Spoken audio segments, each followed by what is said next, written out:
Viewers, நாங்களுடைய Lakshmi. நீங்கள் பார்த்துருக்காது 0 point Lakshmi. தாத்தா ஒரு பியூட்டிஃபுல் அப்டேட். இதில் நிறைய சுவாரஸ்யமான விஷயங்கள் இருக்குது. வெர்டிக்கல் சீரீஸ் அப்படின்னு ஸ்டோரி டிவி, இது மாதிரி நிறைய ஸ்டோரிஸ் வந்து நம்ம ரேண்டமாக இன்ஸ்டாகிராம் யூஸ் பண்ணும்போது ஒரு ரீல்ஸ் மாதிரி வரும். அதாவது ஒரு ப்ரமோஷன், ஒரு கதை, ஒரு குட்டி ப்ரமோவா, டீசரா, அது மாதிரி என்ன வேணாலும் எடுத்துக்கலாம். அப்போ நம்ம அந்த சீரீஸ் பார்க்கணுன்ட்டு அந்த ஆப்போ சம்திங் யூடியூப் சேனலோ நாடுவோம். ஸோ அந்த மாதிரி ஒரு விஷயம். ஸோ ஃபேமஸான பர்சன்ஸ் எடுப்பாங்க. நம்மளுடைய மகாநதியிலேருந்து தாத்தா, அப்புறம் முன்னா அவர்கள் சேர்னா ரொம்ப அழகாக பண்ணிகிட்ருக்காரு. இன்றைக்கி அவருக்கு பிறந்தநாள். நம்மளுடைய சேனல் சார்பாக இனிய பிறந்தநாள் வாழ்த்துக்கள் முன்னா.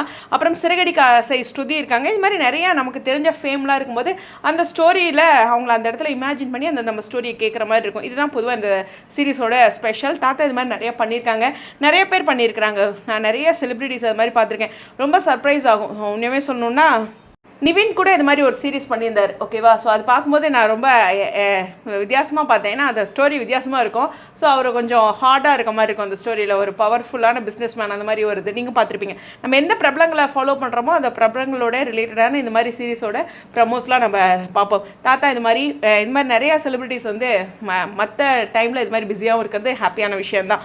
சரி, ஒரு முக்கியமான விஷயம் என்னென்னா, சிறகடிக்க ஆசை இல்லைன்னா பாண்டியன் ஸ்டோர்ஸ் இல்லை என்ன சொல்கிறது, நம்மளுடைய ஐயனார் துணை, இந்த சீரியல்லாம் பார்க்கலன்னு நினைக்காதீங்க. கண்டிப்பாக வந்து ரொம்ப ஹெக்டிக்காக இருக்குது. பிரணவ் வச்சுட்டு ஆன்லைனே வர முடியல. அதனால் ஒரு சில விஷயங்களையாச்சும் ஒழுங்காக ஃபாலோ பண்ணோம் அப்படின்ட்டு ஸோ பேக் எடுத்து எல்லா விஷயங்களும் நான் பேசுகிறேன். ஆனால் எல்லா சீரியலுமே நைட்டு 1 மணி ஆனாலும் எல்லாத்தையும் பார்த்துட்டு தான் தூங்குவேன். அந்த ஹேபிட்டை மட்டும் நான் விட்டுறதில்லை. ஏன்னா அந்த என்ன சொன்னால் அந்த ஃப்ளோ வந்து நமக்கு குறைஞ்சி போயிடும். அதை ஃபாலோ பண்ணும்போது தான் அது கரெக்டாக இருக்கும். புரியுதா? உங்களுடைய கருத்துக்கா ஸ்டேடியம்.